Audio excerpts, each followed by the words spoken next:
Bismillahirrahmanirrahim. Assalamualaikum warahmatullahi wabarakatuh. Alhamdulillahirabbil alamin wa bihi nasta'in ala umuri dunya waddin. Shalatu wassalamu ala asrafil anbiya'i wal mursalin wa ala alihi wa sahbihi ajmain, amma ba'du. Gimana teman-teman kelas 4 MI Yasda kabarnya?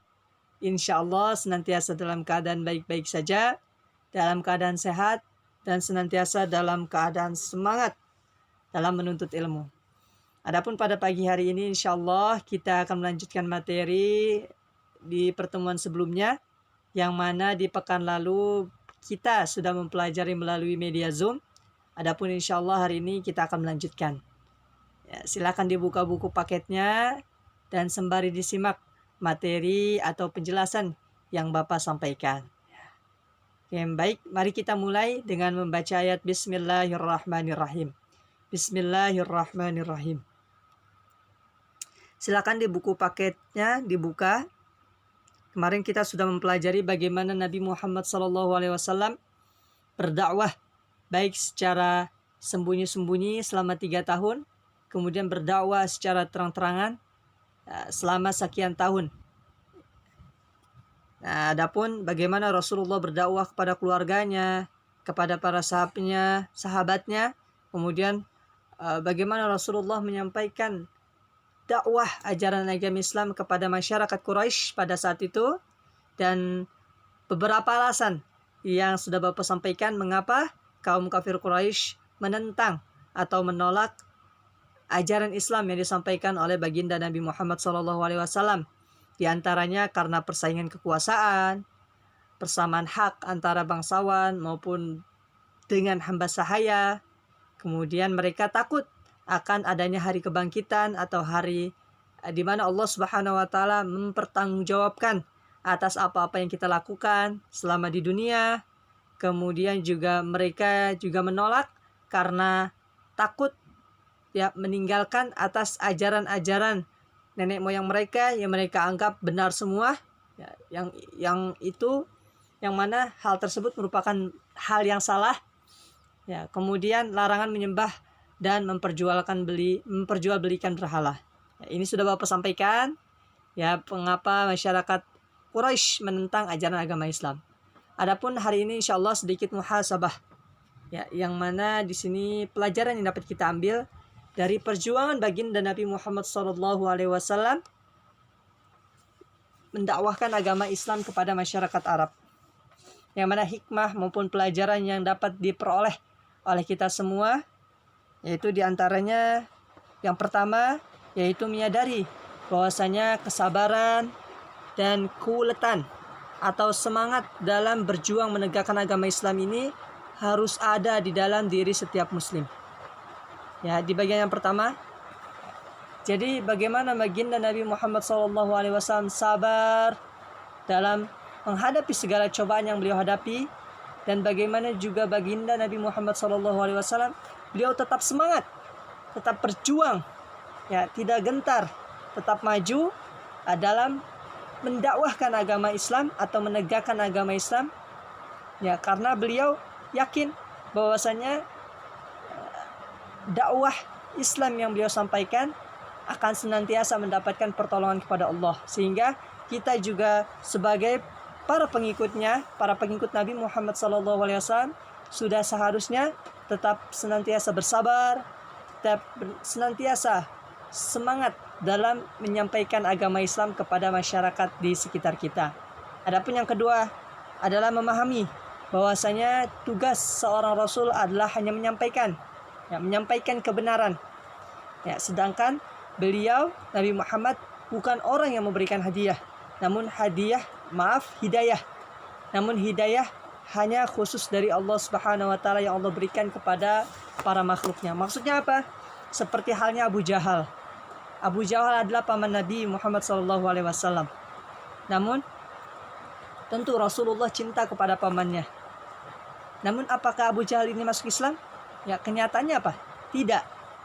Sehingga setiap dakwah yang Nabi Muhammad SAW sampaikan kepada Abu Lahab, namun Abu Lahab ini menolak.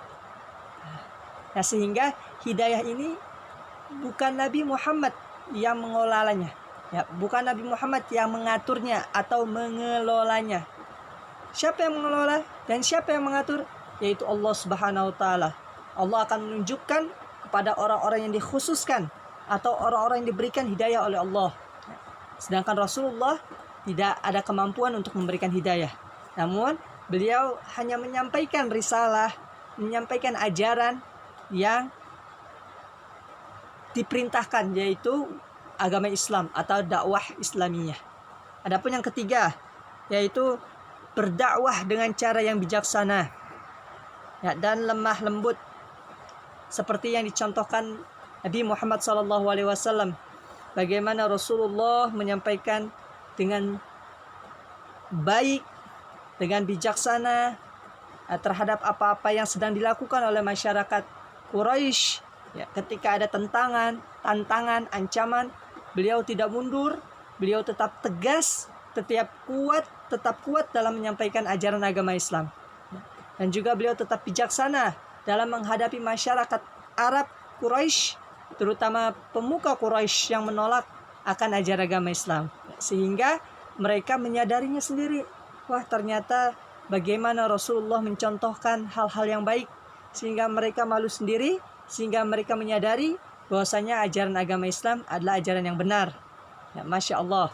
Adapun yang keempat adalah berdakwah dengan uswatun hasanah. Beliau menjadi teladan, menjadi pemimpin yang baik. Ya, beliau memiliki akhlak yang baik, sikap yang baik, kebiasaan yang baik, sehingga sikapnya, perbuatan Rasulullah ini sesuai dengan apa-apa yang diajarkan atau yang disampaikan olehnya, yaitu disampaikan oleh Nabi Muhammad SAW.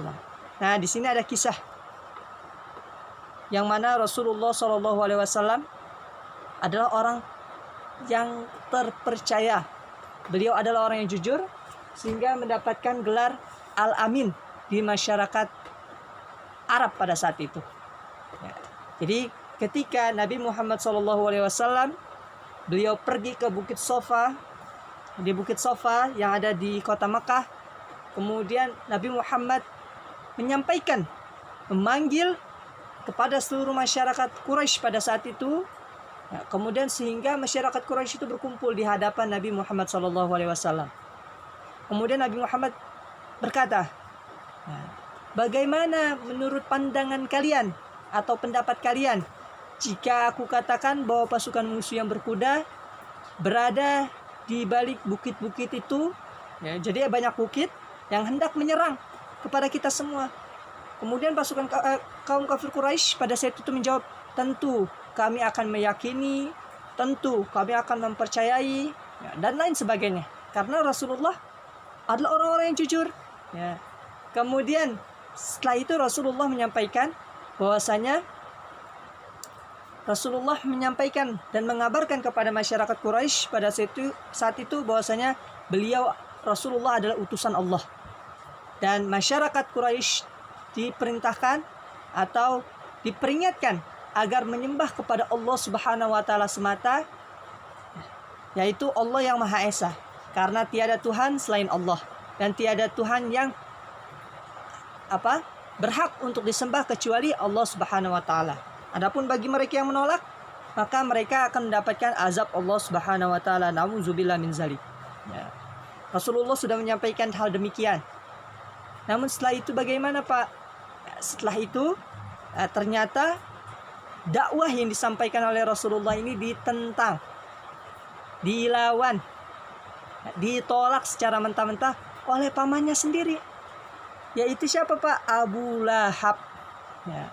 Abu Lahab menentang, ya, mencelakakan, ya, atas apa-apa yang Nabi Muhammad SAW sampaikan. Ya. Dengan mengatakan apa? Hanya dengan inilah celakalah wahai Nabi Muhammad. Untuk inilah kamu mengumpulkan kami. Ya, hanya untuk mengucapkan ini. Ya, sehingga